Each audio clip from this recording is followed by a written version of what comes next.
chaleureuse bienvenue à la Commission des Affaires étrangères, de la Défense et des Forces armées du Sénat.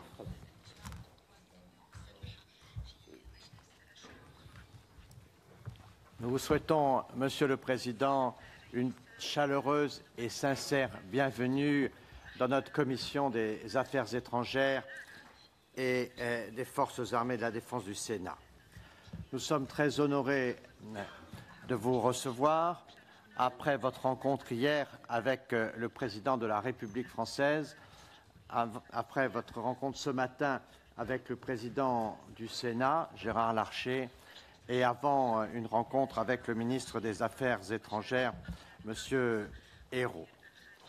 Je salue les membres de la Commission ainsi que les membres du comité du groupe d'amitié France-Palestine qui, sous la présidence de Gilbert Roger, sont également présents. Je rappelle à tous que cette audition est diffusée en direct, notamment sur Public Sénat. Monsieur le Président, notre Commission suit avec la plus grande attention la situation des territoires palestiniens et du processus de paix au Proche-Orient. Pas plus tard que le 18 janvier, nous avons reçu les ambassadeurs concernés et l'ambassadeur El Herfi était présent, le chef de la mission de Palestine en France, et je le remercie encore de sa présence et de son intervention. Le 15 janvier dernier, la conférence de Paris, même si elle a dû se tenir en l'absence des deux parties concernées, a marqué la volonté de la communauté internationale, mobilisée par la France, de replacer la question du processus de paix en tête de nos préoccupations. Il s'agit de sauvegarder la possibilité de la solution des deux États. C'est une solution, une perspective, ces deux États, que soutient avec constance la République française. Deux États, Israël et Palestine, vivant en sécurité sur la base des frontières arrêtées en 1967 avec Jérusalem pour capitale. Est-ce encore possible? Nous le voulons et c'est le combat de la France. La résolution 2334 du Conseil de sécurité des Nations Unies, qui au mois de décembre a renouvelé les condamnations des colonies israéliennes dans les territoires palestiniens, va dans ce sens. Cependant, les signaux sur le terrain ne sont pas très positifs, notamment la reprise de la colonisation et les premières déclarations du président Trump avant son entrée en fonction ne l'étaient guère davantage. Mais, nous le savons tous, la politique américaine aujourd'hui est particulièrement incertaine. Du côté palestinien, on sait les difficultés de l'autorité à fonctionner en Cisjordanie. On attend des avancées, Monsieur le Président, tangibles dans le processus de réconciliation et dans le processus démocratique. Nous nous réjouissons de l'annonce d'élections municipales en mai prochain. C'est un signe encourageant et nous souhaitons que ces élections puissent se tenir. Vous nous en parlerez dans les meilleures conditions. Sur tous ces points, je vous propose, Monsieur le Président Mahmoud Abbas, de peut-être nous faire une intervention initiale, puis ensuite de bien vouloir répondre aux questions que chacun des groupes membres du Sénat pourra vous poser. En tout cas, merci de votre présence, merci à la délégation palestinienne de sa présence, et je vous laisse la parole, Monsieur le Président.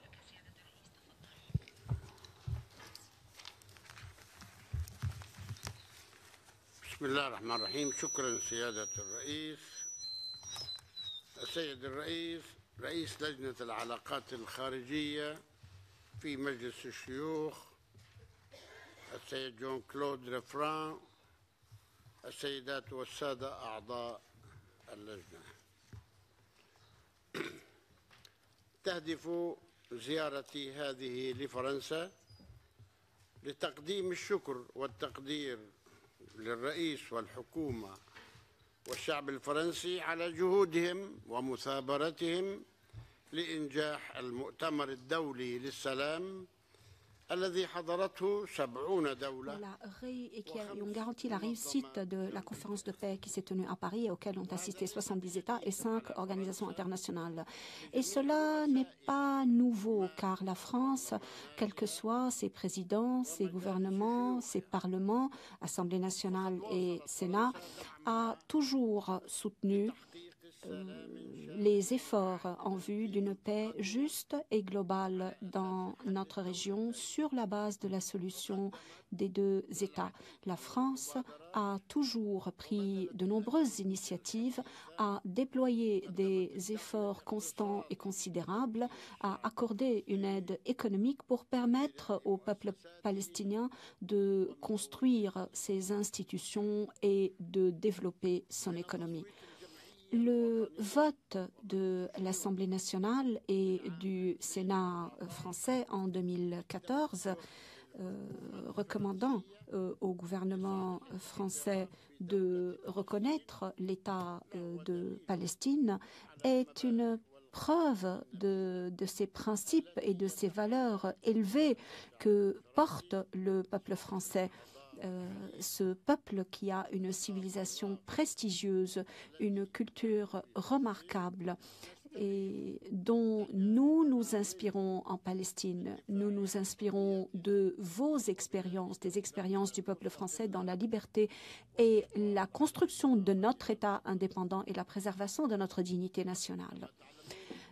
Comme vous le savez, mesdames et messieurs, 11 parlements européens ont voté des recommandations adressées à leur gouvernement pour reconnaître l'État de Palestine, considérant que la préservation de la solution des deux États et en l'absence de la possibilité de parvenir à une solution politique exige des pays qui reconnaissent Israël de reconnaître les deux États et non pas un seul État.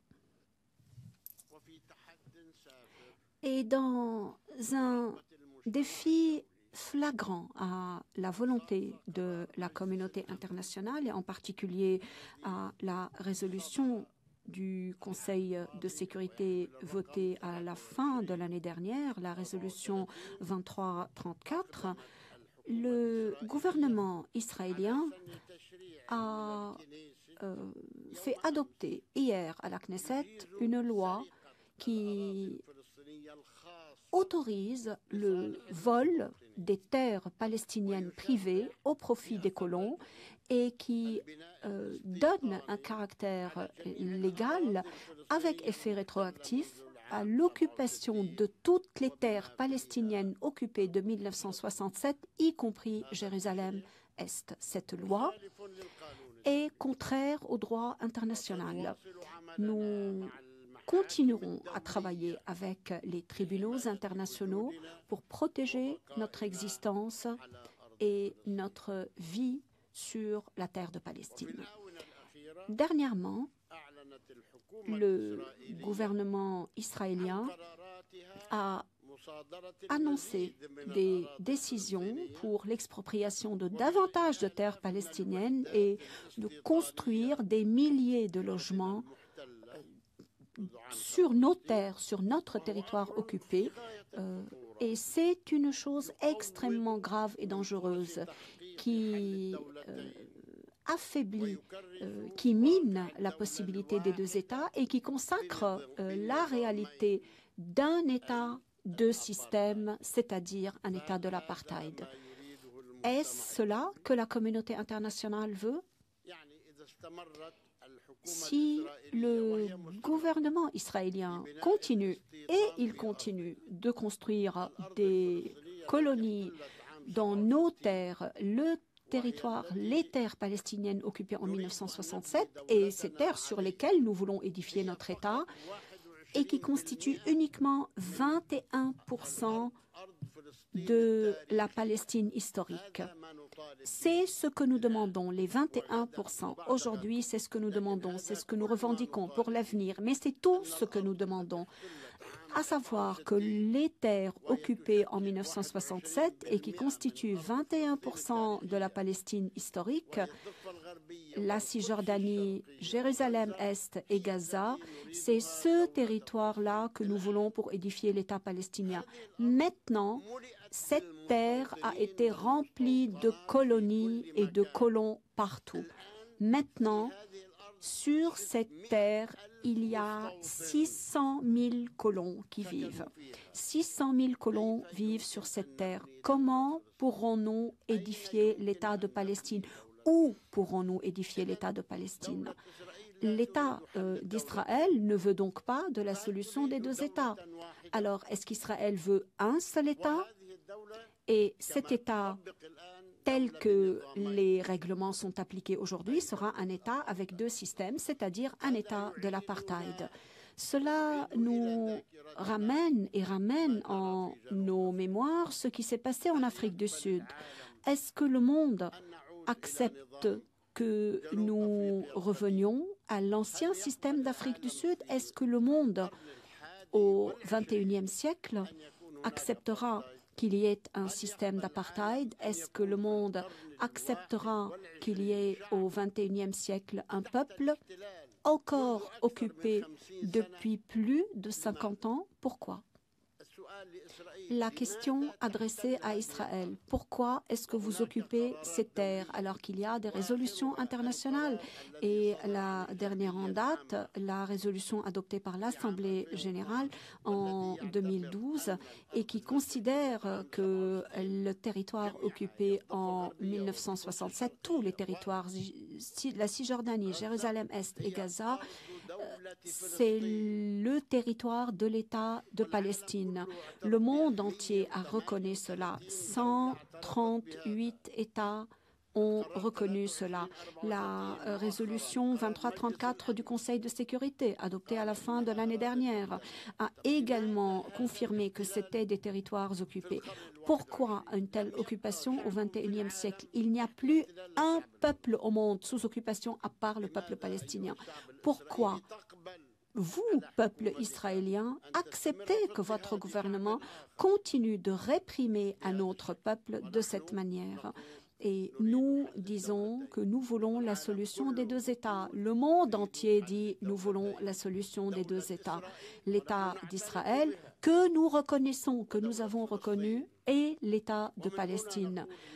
Et donc, 11 parlements européens, dont votre Parlement, Assemblée nationale et Sénat de la République française, ont recommandé à des majorités rarement vues, jamais vues parfois, ont recommandé à leur gouvernement de reconnaître l'État de Palestine. Voilà la seule réponse à ce que fait Israël et à la colonisation israélienne, que la France et d'autres pays européens prennent rapidement cette décision pour qu'on puisse dire nous reconnaissons deux États, donc voilà, nous reconnaissons maintenant l'État palestinien.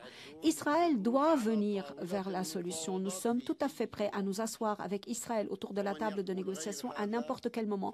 Et ceux qui disent le contraire n'ont pas raison, ont tort. La dernière fois, nous avons été invités à Moscou pour une rencontre à Moscou. Nous avons pris la décision, nous y sommes allés, mais le président israélien a refusé et il n'y est pas allé. Le président, le chef du gouvernement israélien, plutôt. Nous sommes prêts, nous sommes disposés, nous sommes prêts aux négociations, nous sommes prêts à la paix, nous sommes prêts pour la guerre contre le terrorisme. Que veut le monde de plus de nous? Donc, avant qu'il ne soit trop tard, nous demandons que soit appliquée la résolution 2334 du Conseil de sécurité qui a été adoptée il y a quelques semaines et que la France a voté et qui considère que toutes les colonies construites par Israël sur la terre de Palestine occupée depuis 1967, y compris Jérusalem-Est, sont illégitimes. caduque et que Israël devait arrêter de construire ces négociations, de construire des colonies, que ce soit au sein des colonies existantes ou en établissement de nouvelles colonies également. Cette résolution a appelé à la nécessité d'un suivi international cette année pour aider les deux parties à parvenir à un accord de paix selon un calendrier préétabli. La conférence de Paris a eu lieu sur invitation du président François Hollande pour trouver une solution. Et cette conférence a décidé de la création d'un mécanisme formé du quartet international des représentants des pays européens et des pays arabes, comme vous l'aviez fait avec l'Iran dans le cadre du 5+1. Et donc, nous pouvons créer un tel mécanisme, soutenir la solution des deux États et pousser les deux parties, encourager les deux parties à s'asseoir autour de la table des négociations.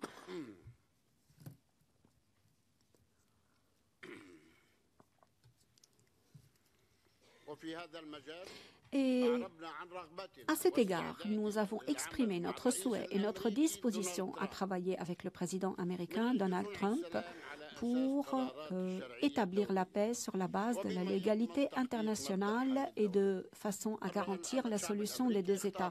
Le peuple américain a choisi le président Trump. Nous respectons ce désir du peuple américain qui a choisi son président. Que demandons-nous à ce président? Qu'il soit juste dans sa vision du conflit israélo-palestinien. Rien de plus.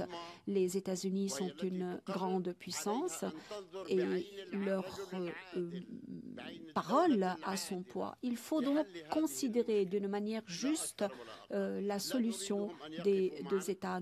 Rien de plus, rien de moins. Nous ne voulons pas qu'ils se tiennent à nos côtés, nous ne voulons pas qu'ils se tiennent contre Israël, nous voulons qu'ils soient du côté du droit, du côté de la justice, du côté de la résolution votée par les États-Unis 2334. Monsieur le Président, Mesdames et Messieurs, je lance...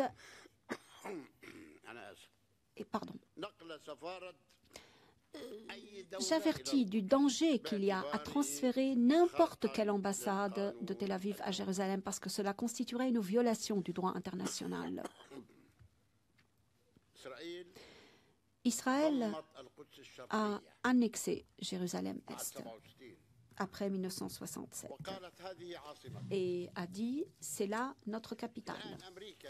Aujourd'hui, si les États-Unis devaient transférer leur ambassade à Jérusalem-Est-Ouest, cela reviendrait à reconnaître l'annexion et donc à détruire toute possibilité de paix.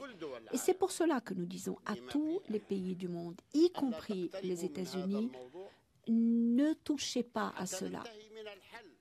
Nous voulons parvenir à une solution. Une fois que nous avons une solution et une fois que Jérusalem-Est aura été proclamée capitale de l'État de Palestine et Jérusalem-Ouest capitale de l'État d'Israël, eh bien, ils peuvent transférer leur capitale à Jérusalem-Ouest et ça les regarde.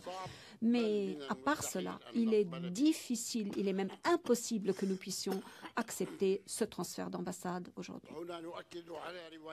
Et là, nous voulons réaffirmer notre vision concernant Jérusalem-Est comme capitale de l'État palestinien. Nous voulons que cette ville soit ouverte aux croyants des trois religions monothéistes, le judaïsme, le christianisme et l'islam. Cette ville sera notre capitale, mais les trois religions monothéistes auront le droit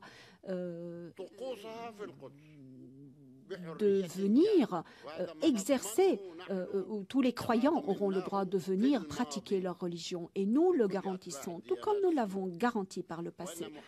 Et la tentative israélienne de déformer notre position à l'UNESCO est une grande erreur. Nous affirmons la nécessité pour Israël de respecter le droit international, les accords conclus pour ne pas changer l'identité de Jérusalem-Est et ne pas porter atteinte aux lieux saints chrétiens et musulmans et ne pas accepter d'agression ou d'atteinte à ces lieux. À l'UNESCO, il y avait des sujets concernant l'aspect héritage et pas l'aspect religieux, les lieux historiques, les lieux. Et donc Israël n'a pas le droit de s'opposer à ces résolutions parce que l'UNESCO n'intervient pas dans l'aspect religieux, chrétien, musulman ou juif. L'UNESCO a considéré juste l'état des lieux historiques. Nous insistons, nous ne sommes pas opposés au judaïsme, nous respectons le judaïsme, nous respectons la Torah, nous respectons les prophètes, Moïse et tous les prophètes envoyés par Dieu, y compris les prophètes du judaïsme. Nous les respectons, nous ne sommes pas contre la religion juive.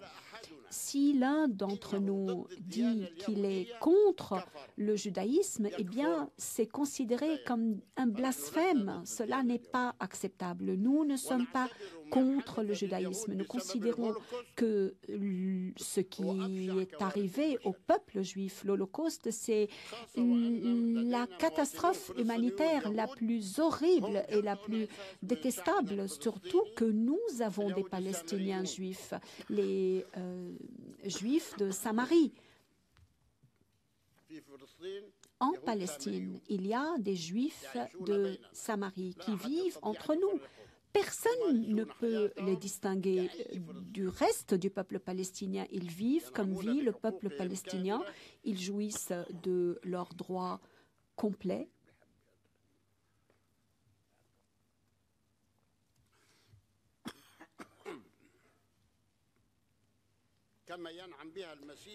Tout comme les Palestiniens chrétiens et les Palestiniens musulmans.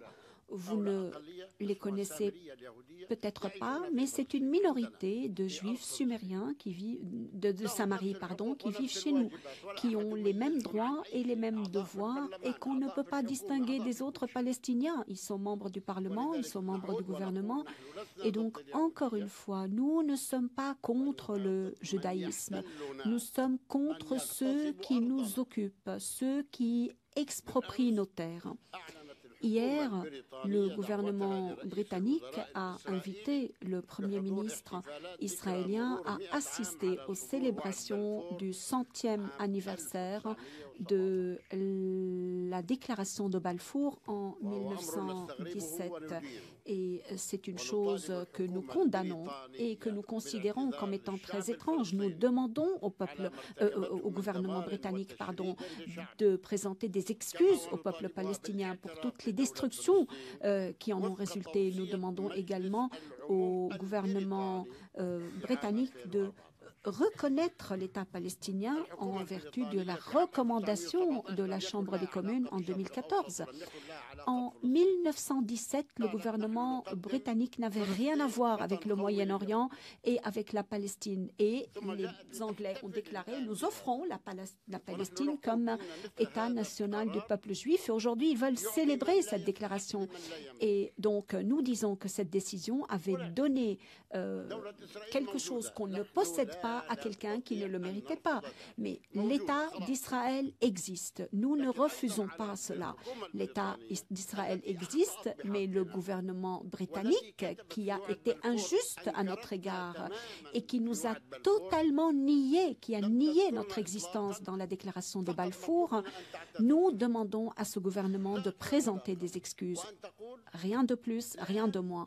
Et nous demandons au gouvernement britannique de dire que puisqu'il y a un conflit qui en est au point où il en est aujourd'hui, de reconnaître l'État palestinien. Nous ne demandons pas plus, mais qu'ils invitent à des célébrations à nos dépens et aux dépens de l'histoire du peuple palestinien, c'est quelque chose que nous n'acceptons pas.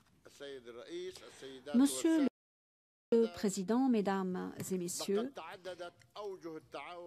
il y a une coopération diverse et variée entre nous et la France. La France, pendant des décennies, a contribué à l'édification de nos institutions nationales sur la base du droit international et sur les critères internationaux. La France a également contribué au développement de notre économie. Divers projets de développement économique ont été créés, y compris la zone industrielle de Bethléem. C'est une initiative française. La France a également contribué à la restauration de l'église de la Nativité. À Bethléem, la zone industrielle a été construite par la France. Elle porte l'empreinte française. Elle est en train de se développer. Et c'est une empreinte importante du peuple français sur la terre palestinienne. Et sans revenir à une très longue histoire de relations exceptionnelles de coopération entre les villes françaises et palestiniennes dans les domaines de l'éducation, de l'enseignement, de la culture. Nous voulons que ces relations se développent encore davantage. Et c'est pour cela que nous avons créé ce séminaire intergouvernemental et nous espérons que le séminaire intergouvernemental va continuer à travailler. Il y a donc un séminaire intergouvernemental des ministres français et palestiniens qui se réunissent une fois à Paris, une fois à Ramallah pour discuter de l'ensemble des sujets d'intérêt commun. Et c'est une chose importante. Cette coopération que nous avons avec la France est extrêmement importante pour que nous puissions assurer le suivi de tous les sujets qui nous intéressent. Nous sommes heureux des réunions de ce séminaire intergouvernemental parce qu'il permet de discuter de tous les sujets de coopération qui existent entre nous et la France. Et nous voulons vous remercier pour cette coopération. Par ailleurs, nous travaillons de manière très responsable et très sérieuse à l'unification, la réunification de notre peuple, de notre territoire, pour la reconstruction de Gaza, pour la levée du blocus, pour la réconciliation interpalestinienne. Nous voulons le faire par la formation d'un gouvernement d'union nationale sur la base du programme de l'OLP et nous voulons organiser les élections législatives le plus rapidement possible. La réconciliation interpalestinienne est un sujet sur lequel nous travaillons. Mais cette réconciliation doit se faire sur des bases claires. Le Hamas doit accepter notre programme national et international. Nous reconnaissons la légalité internationale. S'il y a une réconciliation et un gouvernement d'union nationale, ce gouvernement doit reconnaître la légalité internationale et respecter la légalité internationale. Il y aura alors réconciliation, puis nous irons à des élections législatives et présidentielles.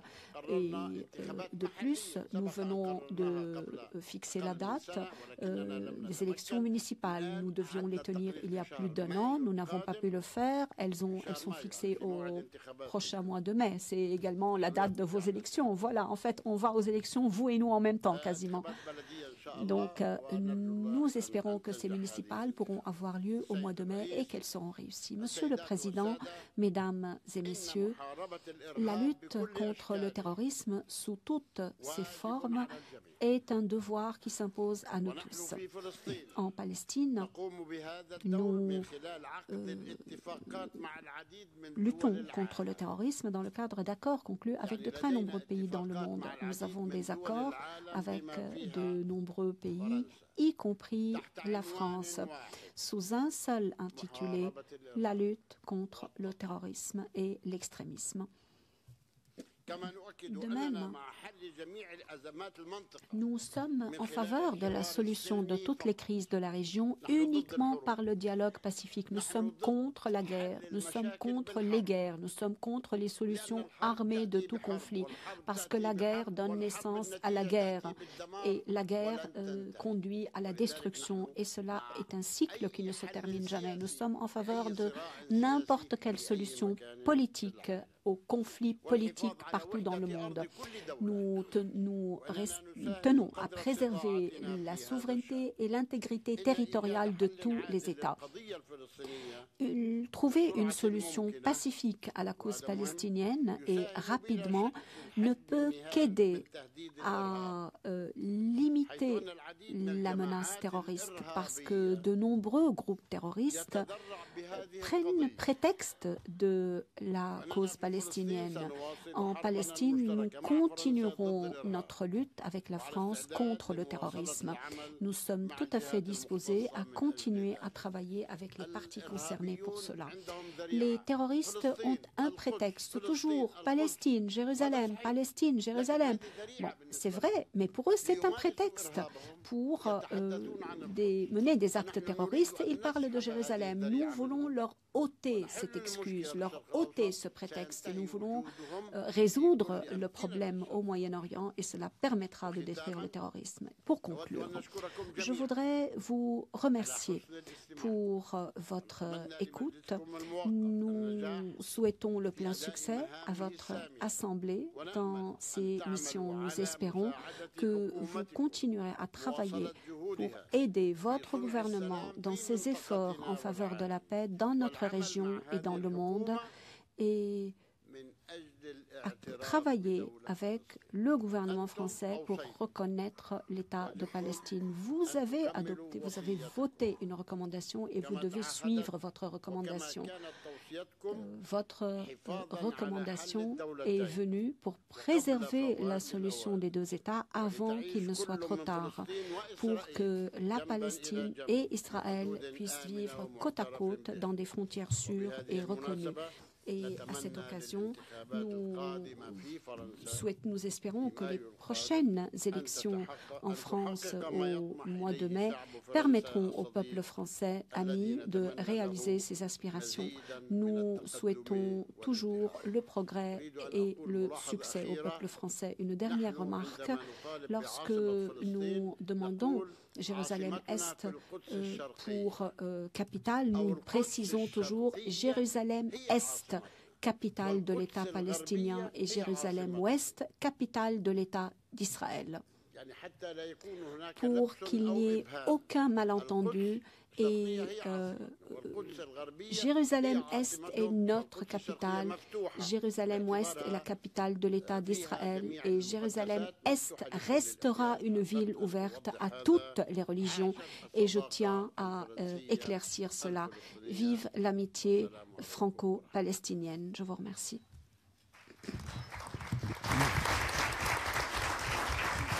Merci. Merci, Monsieur le Président. La solution politique plutôt que la guerre, c'est une grande conviction française aussi. Et c'est un axe de notre politique. Si vous le permettez, les différents groupes politiques de notre Assemblée vont maintenant vous interroger. Je demande à nos collègues de ne pas dépasser les 2 minutes. Nous devons rendre à son emploi du temps le Président à 12h30. Pour les Républicains, je laisse la parole au vice-président de notre commission, Christian Cambon. Merci, Monsieur le Président. Monsieur le Président Mahmoud Abbas, merci tout d'abord d'avoir voulu et d'avoir souhaité venir à la rencontre de nos collègues du Sénat. Et merci d'avoir rappelé votre position au lendemain d'un vote du Parlement israélien qui ne va sans doute pas dans le sens de la paix. Monsieur le Président, vous vous attachez depuis longtemps à la reconnaissance internationale de l'État palestinien. Cette tâche, vous venez de le rappeler, est néanmoins contrariée sur le plan intérieur par 10 ans de fracture politique entre l'autorité palestinienne et le Hamas qui contrôle la bande de Gaza. Malgré les tentatives de rapprochement, et l'on doit saluer les nombreuses tentatives que vous-même avez organisées, la réconciliation interpalestinienne semble donc au point mort. Cela constitue un véritable obstacle à la mise en place d'un vrai gouvernement d'union et à la tenue des élections locales, législatives et présidentielles, la dernière élection du Conseil législatif étant intervenue en 2006. Ainsi, les élections municipales prévues en 2016, vous venez de le dire, sont reportées en mai 2017. Pensez-vous véritablement qu'elles pourront se tenir et qu'elles se tiendront à la fois en Cisjordanie et à Gaza? Ne pensez-vous pas que ce déficit de démocratie constitue un vrai handicap qui gêne, bien sûr, le fonctionnement de l'autorité palestinienne et qui justifie trop souvent le désengagement des bailleurs internationaux? Aussi, Monsieur le Président, pouvez-vous nous indiquer les initiatives que vous souhaitez prendre pour réunir les formations politiques de Palestine et en faire une force nouvelle en faveur de la paix. Merci. Pour le groupe socialiste, le président du groupe France-Palestine, que je remercie particulièrement puisque votre présence, Monsieur le Président, ici est en grande partie due à son action et je voudrais l'en remercier. Gilbert Roger. Merci. Monsieur le Président, cher Mahmoud Abbas, peut-être en complément de ce que vient de dire mon collègue Christian Cambon, comment pourrons-nous travailler plus étroitement avec les collectivités territoriales nouvellement élues? C'est vrai qu'il y avait eu une pause dans ces coopérations, notamment avec des organisations comme Cités Unies France. Et puis, bien évidemment, pour le groupe d'amitié que j'ai l'honneur de présider, si un conseil législatif est élu, bien évidemment, nous serons à disposition pour travailler en étroite relation sur les différents sujets. Une observation et une question. L'observation, je viens de façon obstinée de réécrire récemment au président François Hollande pour lui rappeler la résolution que j'avais portée ici au Sénat et que le Sénat tout entier a adoptée, mais au lendemain de la conférence internationale, je voulais lui redire que nous pensions qu'il était utile d'aller à la reconnaissance de l'État de Palestine. Et puis la question, si M. Trump avance dans sa décision de déplacer l'ambassade des États-Unis à Jérusalem, quel type de réaction envisageriez-vous de prendre d'un point de vue international? Merci. Merci, chers collègues. Pour le groupe des centristes du DIUC, Joël Guerriau. Monsieur le Président, tout d'abord, votre présence nous honore et je tiens à vous en remercier. Votre intervention souligne que vous devez faire face à un gouvernement israélien de droite radicale, emmené par le Likoud, qui conduit une politique de colonisation intensive. Dans ce contexte, nous avons le sentiment que la défiance entre Israéliens et Palestiniens n'a jamais été aussi élevée, vous éloignant du chemin indispensable de la réconciliation. Et votre remarque concernant l'absence d'une représentation israélienne en Russie ne nous rassure pas. La France est pour une politique équilibrée dans le respect des deux États vivant côte à côte selon les frontières de 1967. C'est pourquoi nous contestons avec l'ONU la loi israélienne dont vous avez fait référence qui permet l'appropriation de terres en Cisjordanie occupée. Nous approuvons et nous soutenons votre volonté de privilégier une solution équilibrée et négociée. Artisans de la paix, vous avez réussi jusqu'ici à contenir les éléments les plus radicaux au sein des organismes palestiniens et notamment de votre parti, le Fatah. Vous avez maintenu, malgré toute pression, la coopération sécuritaire entre les forces de police israéliennes et palestiniennes. Et vous avez eu un discours rappelant votre attachement à la paix. Monsieur le Président, l'accélération du processus de colonisation israélien ne risque-t-il pas de relancer une volonté d'affrontement des organisations palestiniennes? Et l'absence de réaction des États-Unis avec l'arrivée au pouvoir de Donald Trump a, selon vous, quelles conséquences? Quelles actions espérez-vous de l'Europe? Merci de votre attention. Pour le groupe communiste républicain et citoyen, Madame Michèle de Messine. Merci, Monsieur le Président. Monsieur le Président, on ressent ce matin à la fois honneur et émotion, mais surtout beaucoup de gravité à vous accueillir dans notre commission. Alors, on a le sentiment qu'il est en train de se dérouler devant nous une nouvelle partie de bras de fer. Les décisions, provocations auxquelles nous assistons en ce moment, vous l'avez rappelé, qui amènent essentiellement du gouvernement d'Israël, des États-Unis et puis même de la Grande-Bretagne, vous l'avez aussi souligné, n'ont-elles pas comme objectif principal l'enterrement définitif de la solution à deux États, pourtant soutenue par les Nations Unies et la plus grande partie de la communauté internationale, soutenue par la France, dont nous sommes fiers, et nous sommes aussi particulièrement fiers dans cette commission d'avoir largement contribué à la décision que vous avez rappelée du Parlement français. Pourtant, le 23 décembre dernier, le vote de la résolution exigeant l'arrêt complet immédiat de la colonisation constituait un progrès tellement attendu depuis longtemps. Maintenant, vous nous le demandez, il faut l'appliquer. Aujourd'hui, depuis la prise de fonction de Donald Trump, les conditions s'obscurcissent à nouveau. Quels signes, selon vous, suffisamment forts, et peut-être même contraignants, émanant de cette même communauté internationale, permettraient de mettre fin à cette nouvelle escalade et permettraient aussi d'inverser durablement cette tendance? Merci, chers collègues. Pour le groupe du Rassemblement démocratique et social européen, M. Robert Rue.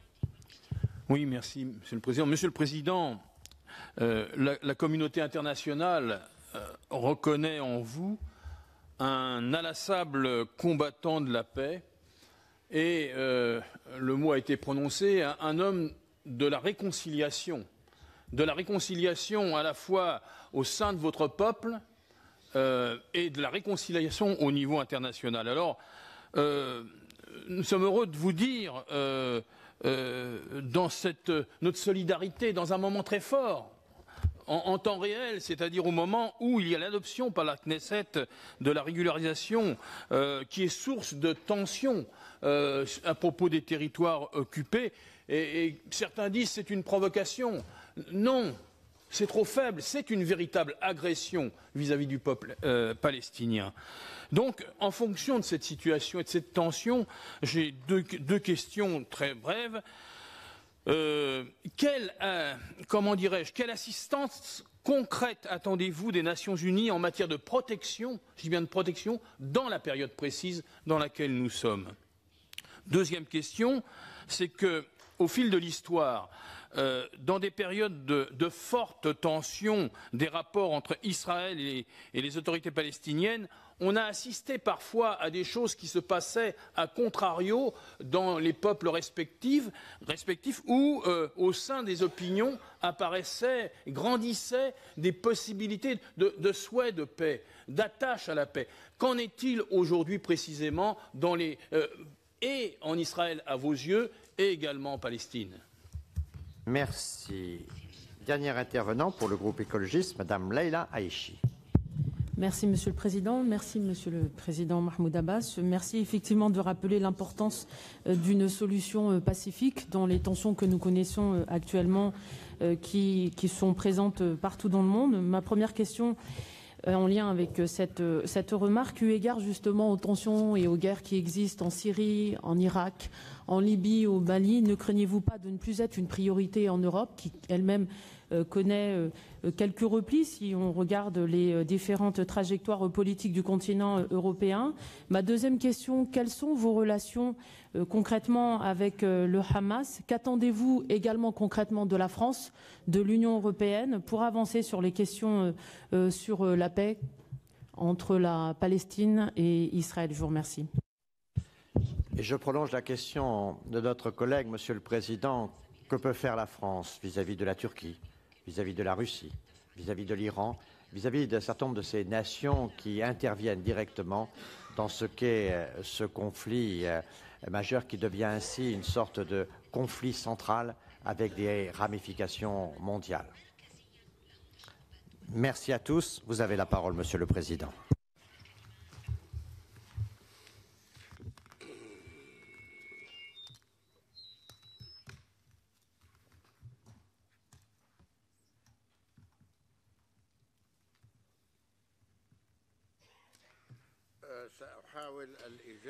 Je vais essayer de répondre dans le désordre aux questions qui m'ont été posées. Il y a des pays qui s'ingèrent dans les affaires intérieures d'autres pays au Moyen-Orient et que vous avez mentionné, eh bien, on demande à ces pays d'intervenir en faveur de la paix et non en faveur de la guerre.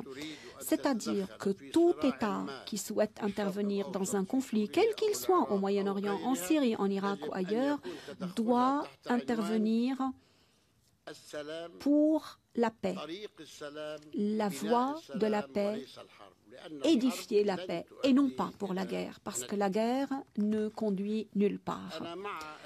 Je suis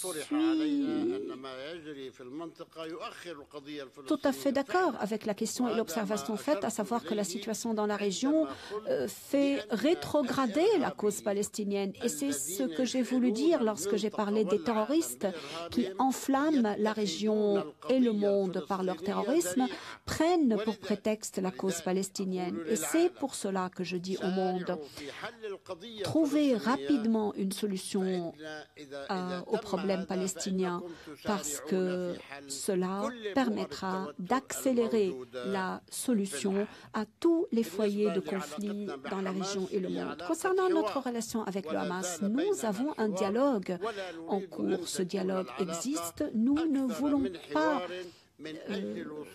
avoir autre chose qu'un dialogue avec le Hamas pour parvenir à cette réconciliation. C'est vrai que nous avons pris du retard, beaucoup de retard, mais que faire? Nous ne voulons pas faire la guerre au Hamas. Nous voulons parvenir à une réconciliation pacifique sur la base de la formation d'un gouvernement d'union nationale qui nous réunisse tous ensemble et ensuite l'organisation de législatives et de présidentielles. Et ceux qui gagneront les élections prendront en main les destinées du pays. Nous sommes tout à fait disposés à l'accepter. Nous avons eu des expériences électorales réussies qui se sont déroulées dans un climat tout à fait franc et sincère. Le peuple palestinien décidera de qui il voudra pour le gouverner. Si le peuple palestinien décide qu'il veut être gouverné par le Hamas, très bien. Si le peuple palestinien décide qu'il ne veut pas être gouverné par le Hamas, très bien. Et notre relation avec le Hamas ne peut évoluer que dans ce cadre pacifique et de réconciliation. On m'a posé une autre question sur le dialogue également. Il n'y aura pas d'État palestinien sans Gaza. Il n'y aura pas d'État à Gaza.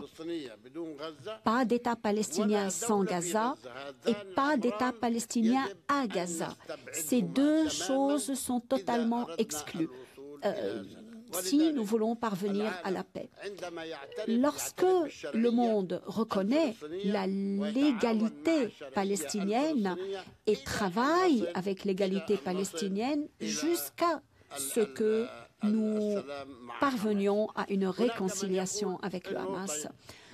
Certains disent, tant qu'il n'y a pas de dialogue, il y a alors un déficit de démocratie. Je dis c'est vrai, c'est vrai.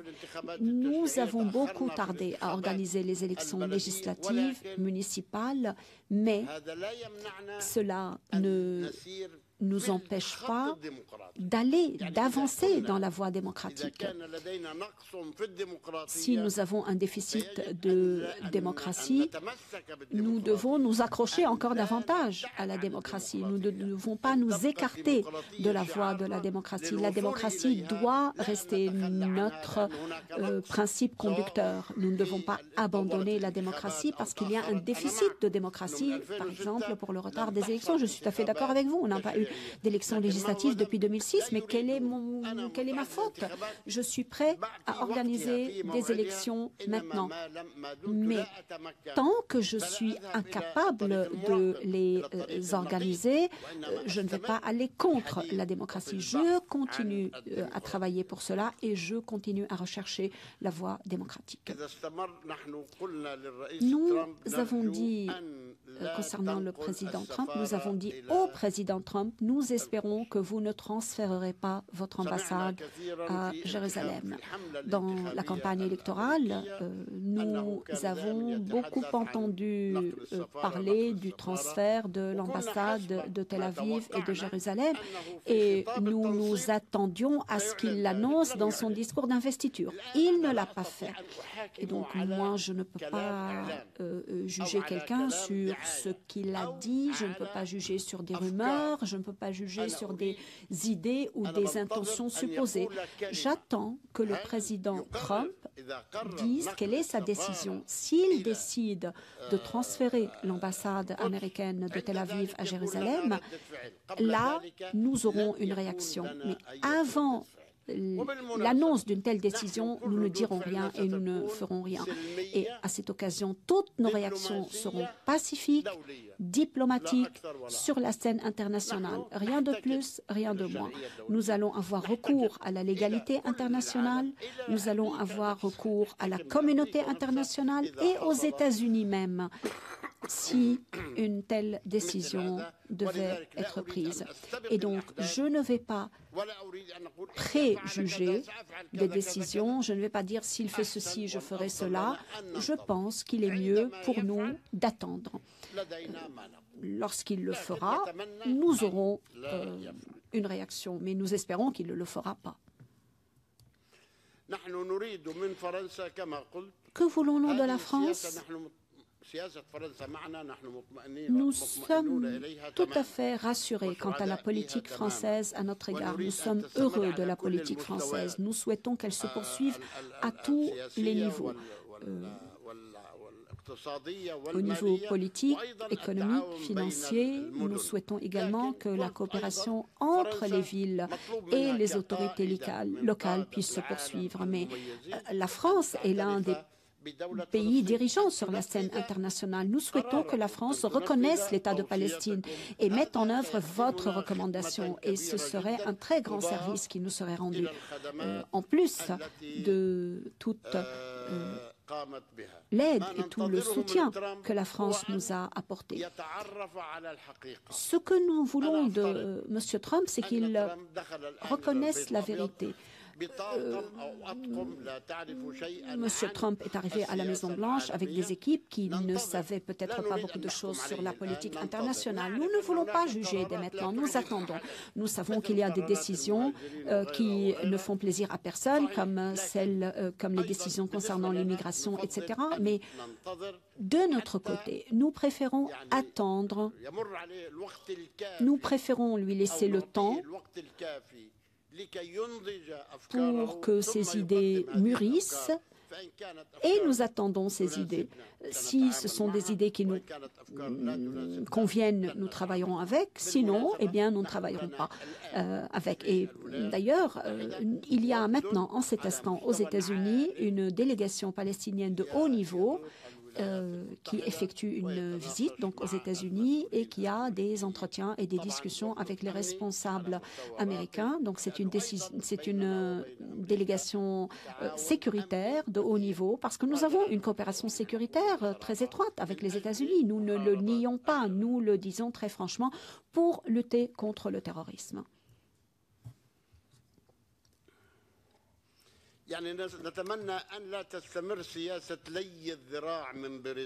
Pour ce qui est de la politique anglaise, enfin britannique ou américaine, nous espérons que cette politique de bras de fer ne se poursuivra pas. Comme je vous l'ai dit, nous sommes engagés dans la voie de la paix et de la sécurité.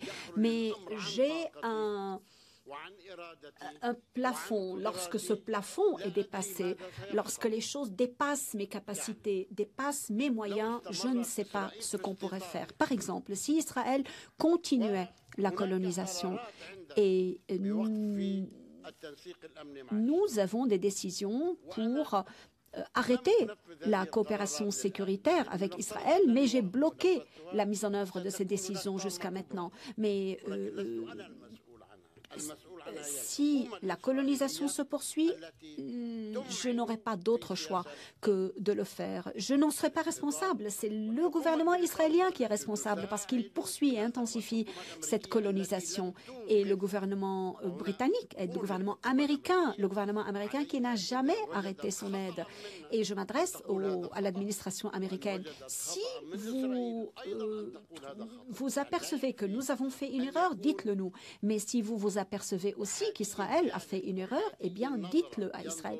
Il ne faut pas être unilatéral. Il ne faut pas voir uniquement nos erreurs. Et il ne faut pas oublier les erreurs commises par Israël. Si les États-Unis veulent être un arbitre, un juge sincère et juste, il faut considérer à égalité les deux parties.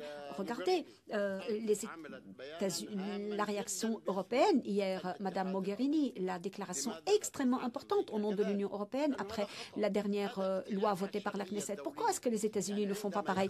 C'est une atteinte à la légalité internationale. Lorsque quelqu'un sort de la légalité internationale, personne au monde n'a le droit de se tenir à ses côtés. Il faut au contraire lui donner une petite tape sur la main et lui dire « tu es hors la légalité internationale ». Monsieur le Président, j'ai l'extrême douleur de vous rappeler les horaires, puisque je sais que vous avez rendez-vous avec le ministre des Affaires étrangères, donc je ne voudrais pas que le législatif soit la cause d'un retard des discussions entre exécutifs.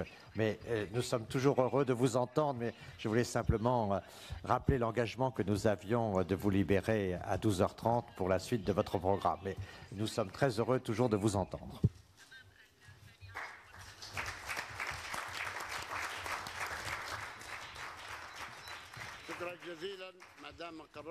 Merci beaucoup. Puisque vous avez décidé de me libérer, je vous en remercie.